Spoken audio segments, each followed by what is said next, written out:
秋冬季节吃羊肉最合适不过了。今天孜然羊排，准备食材：2斤羊排、1块姜、1个红辣椒，还有1点洋葱和自己调的1点孜然粉，一柄孜然、椒盐，还有炒熟的芝麻。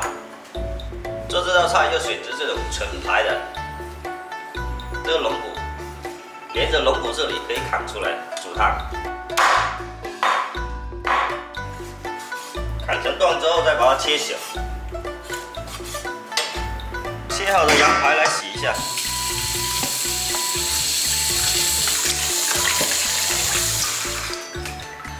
把洗干净的羊排挤掉一点水分，再让它控干水。再切点葱，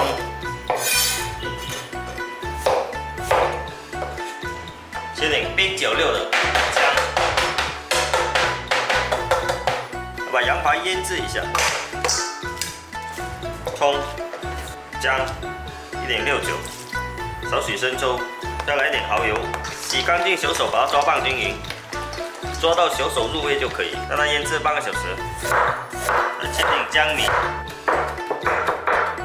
再来切点洋葱粒、辣椒米。羊肉腌制好，来把姜葱挑掉，来加入1小勺生粉、1小勺吉士粉，搅拌均匀，薄薄1层就可以了。起锅烧油。油温烧到5成热，下羊排，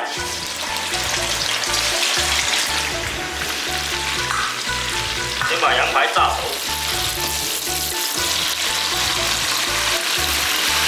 阵阵的香味。炸了差不多5分钟，这个羊排已经好了，看，炸熟它收缩了。如果要吃嫩一点，就不要炸得太久；如果要吃香一点，就可以像这样，炸得金黄金黄，把它倒出来。香，倒出来控油备用。锅收干净，下1点点油，再把配料倒下去炒香。油不用太多哈。炒香后，把炸好的羊排倒进去，倒入孜然料，翻炒均匀就可以出锅了，非常的香。孜然羊排，冬季餐馆里很受欢迎的下酒菜。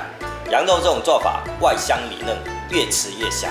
做法也不难，学会了记得告诉我，我自带碗筷上门。